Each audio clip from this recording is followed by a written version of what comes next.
little stickies down. I was going over some stuff for the patient.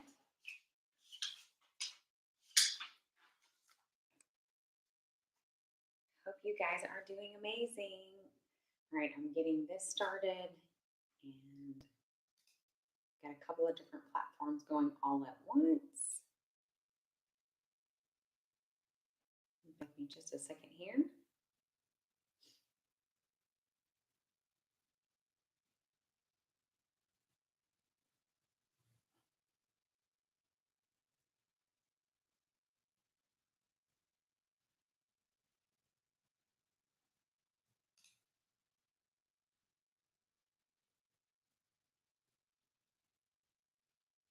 Recording in progress.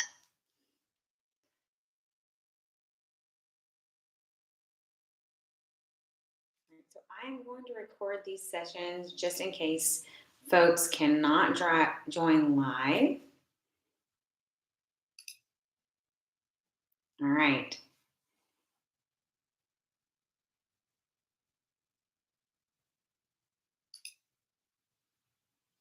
All right, I'm going to try to keep my eye on all of the different chats. If I missed something, please forgive me and know that I will get back to you as soon as I can on whichever platform you're joining us on. So happy Monday and welcome to our first Mama Bear Health training. It is definitely our heart to equip moms and those who are taking care of that next generation so that we can have exceptional wellness be the norm. That is where I started my wellness journey. Have you ever felt,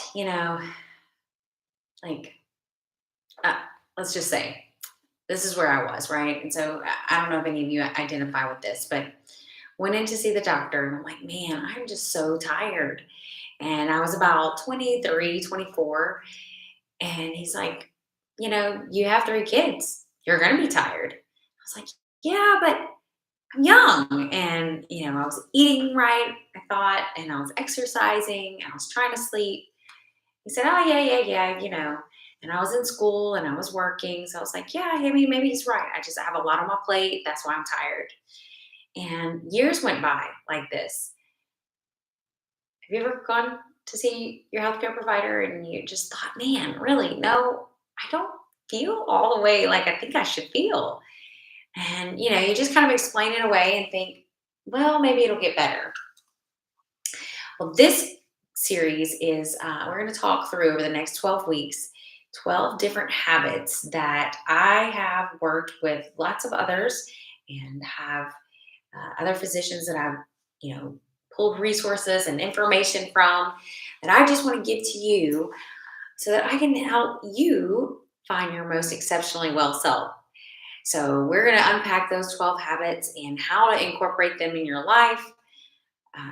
There's no way we're going to get through every little detail on these calls. They're only 30 minutes long. But like I said, the main thing that I want you guys to get here is a little bit of education, equipped and empowered to go out there and, lead your families. You guys are doing a hard job. Momming is a hard job. I know you know that.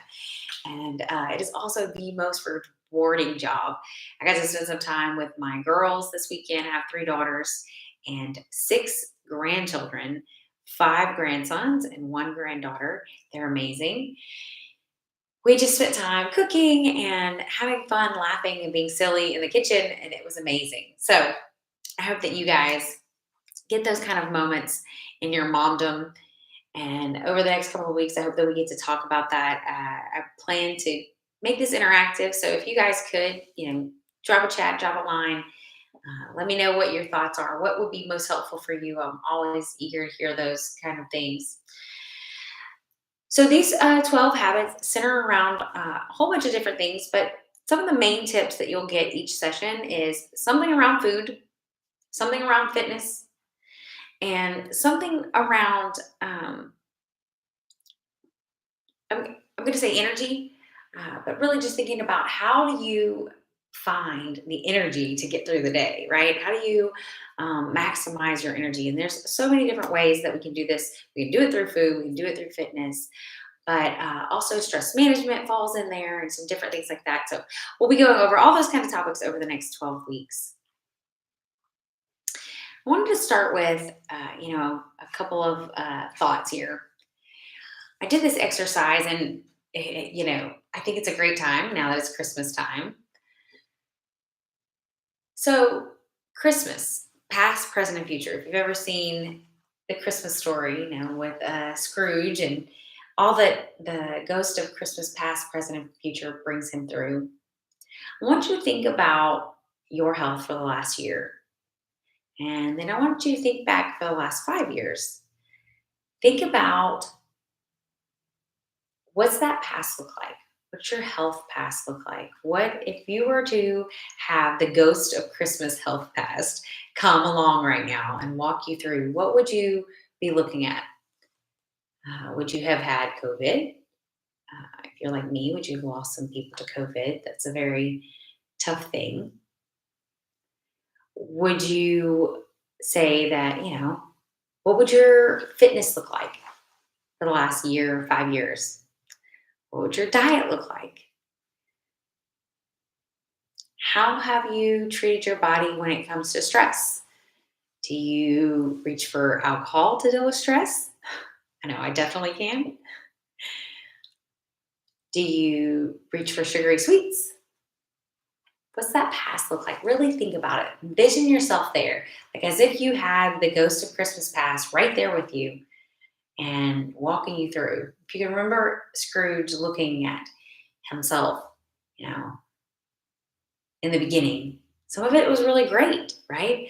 And you may even be looking back at your health over the last 5 years and say, I was hitting the gym 5 days a week, and I was eating lots of vegetables. And what was it?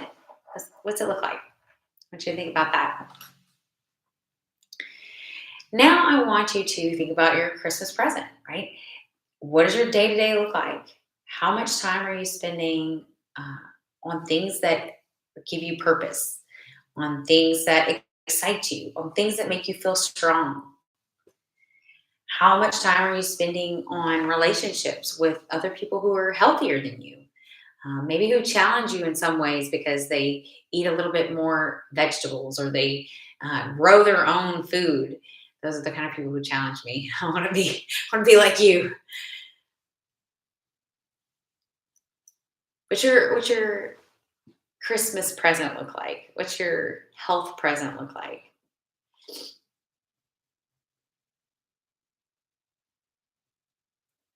All right. Think about your health future. You've got the ghost with you now, and you're chugging along into your future. If things were not to change at all, and you're to do exactly what you did today, what does 5 years, 10 years, 20 years down the road look like? Is your exercise routine right now going to keep you healthy and strong into your 40s, 50s, 60s, 70s? How long do you want to live? How long do you want to live in a healthy way?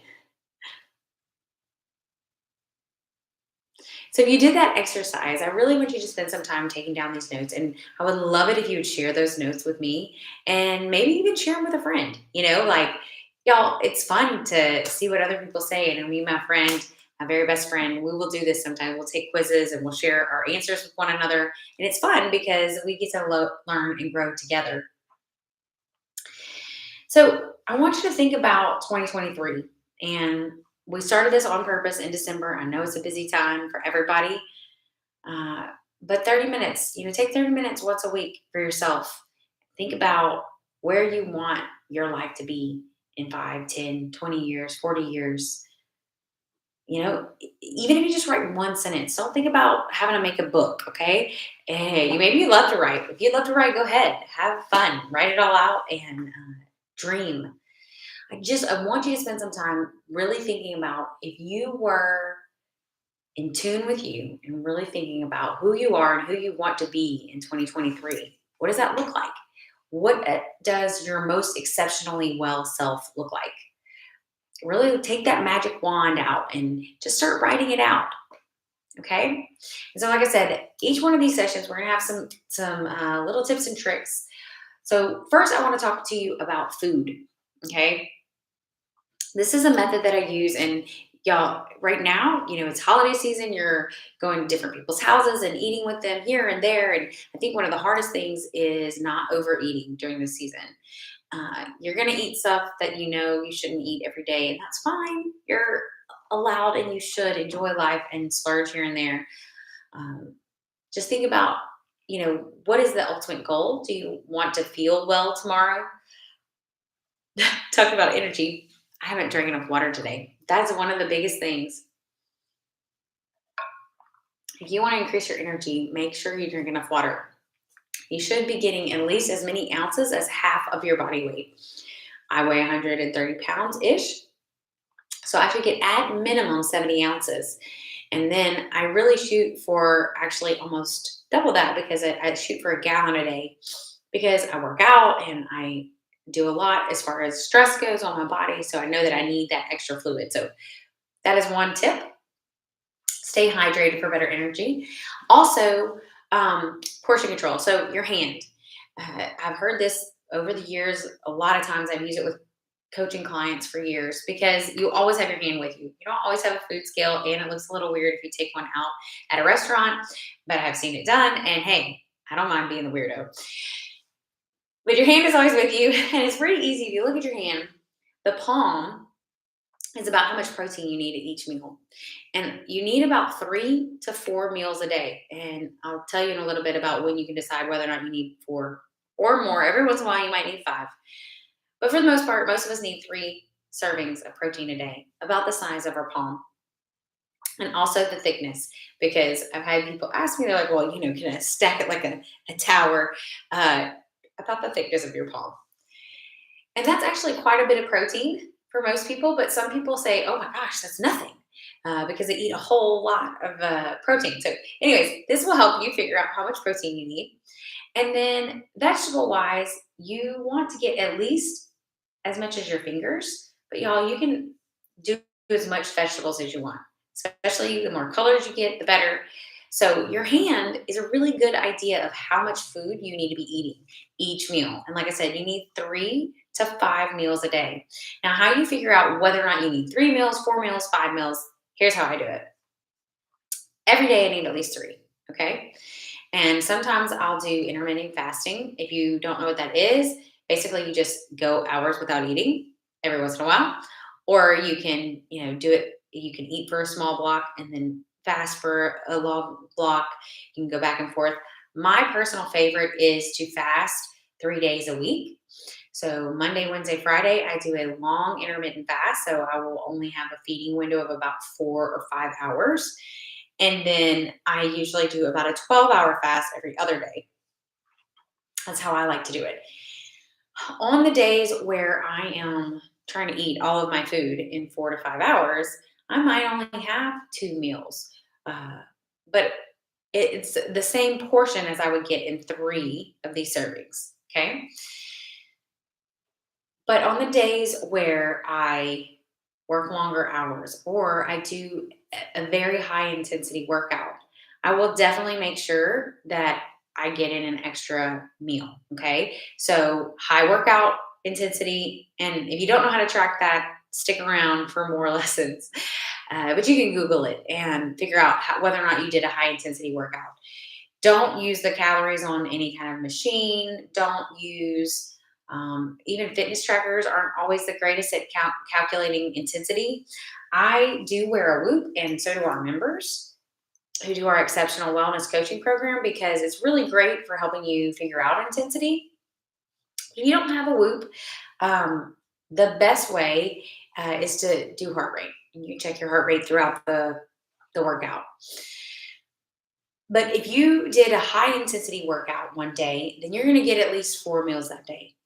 And then if I've had 4 meals and I am really tired, like your body will tell you when you need nutrition. If you are eating meat and veggies as your main food sources and you're not filling yourself with junk food, highly processed foods, then you are going to feel tired when you need food.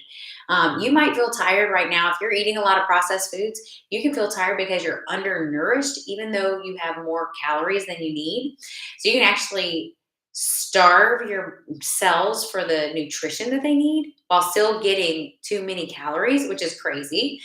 This is why you can see yourself sometimes gain weight and still feel bad or get sick because your body doesn't have the nutrition that it needs. So that's where it's so important that you get those vegetables in at every meal. And so that's why I say pay attention to how you feel. If you are eating whole food sources, so good grass-fed beef or some small fish or you know green leafy vegetables, all that good stuff. If you're eating all that nutritious food, you are going to be able to tell better if you need one extra meal based on how you're feeling. And so make sure you're hydrating. When you hydrate, make sure it's not with your meal. So you want to drink your water between meals and stop about 30 minutes before you eat.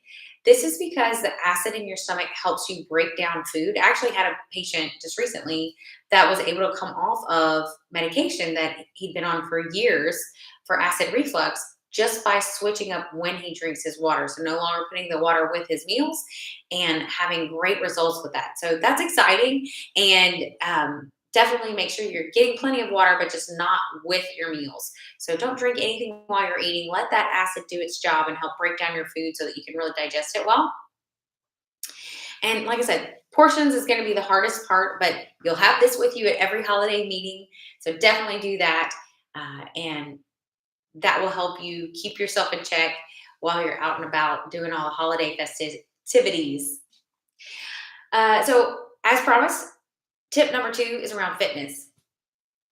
I think a lot of people are scared to start. I was actually meeting with a patient recently, and they were talking about, they bought some fitness equipment and still hadn't taken it out of the box. Anybody else? I've definitely been there. You get stuff, you get it home, and it's like, I don't even know what to do with that. I'm not going to open it because I don't know how to use it. And there's something that happens really. I've got to research this. And if anybody knows what it is right off, you just let me know. But um, there's something that happens when you approach something new, right? It's confusing or it's just you don't really know what to do with it. So you just avoid it altogether. Well, taking that first step, maybe taking it out of a box or grabbing, some kind of instructional manual or something, really can be a way to break in and start doing something new. I'm going to grab something real quick.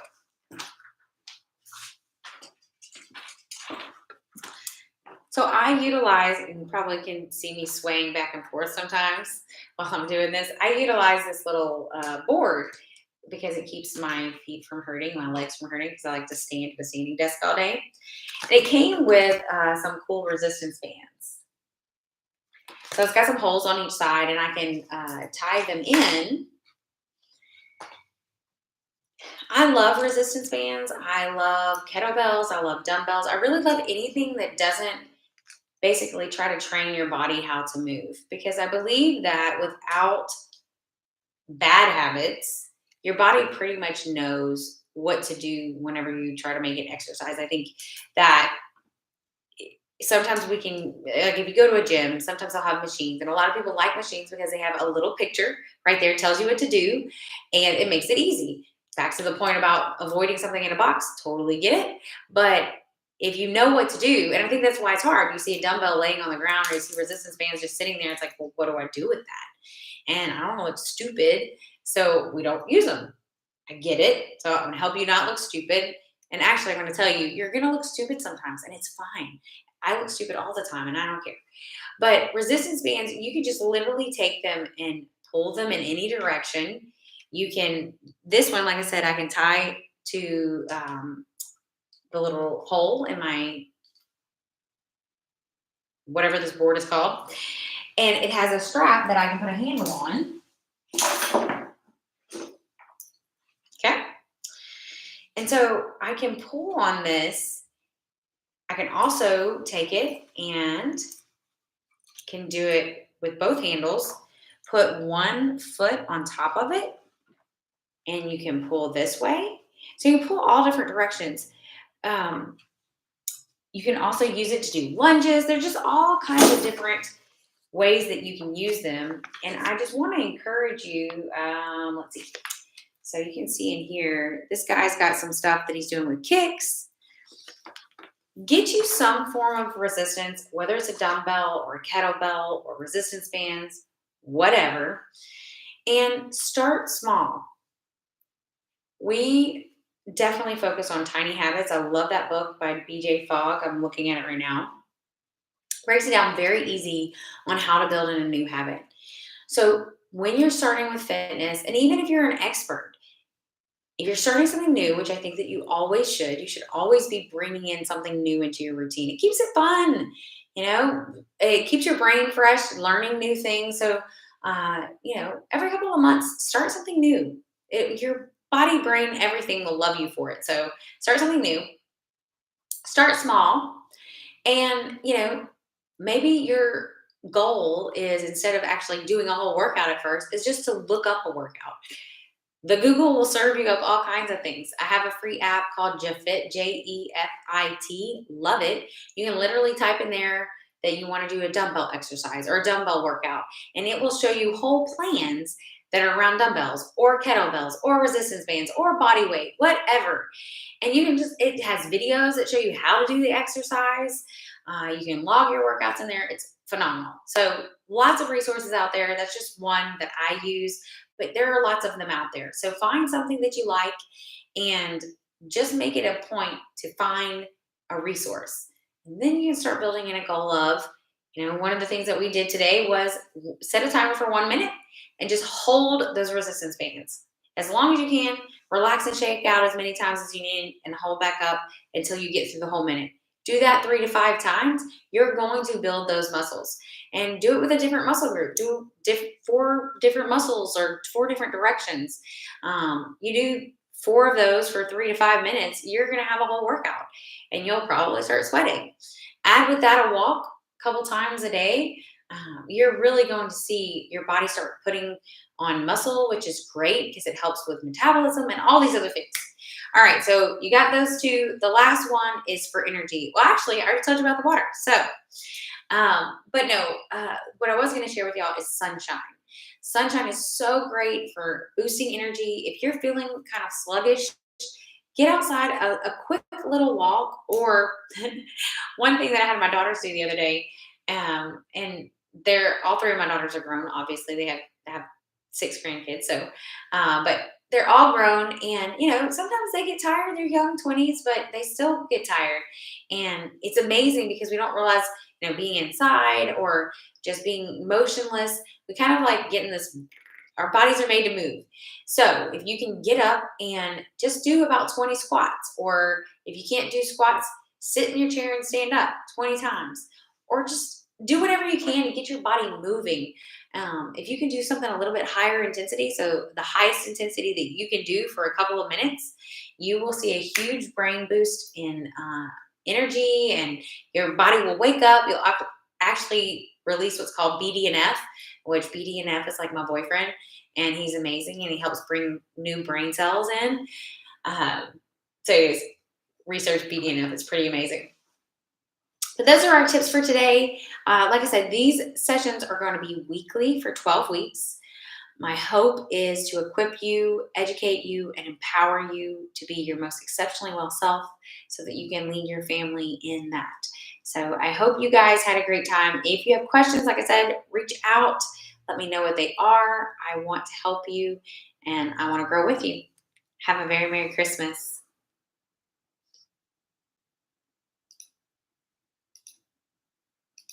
Recording stopped.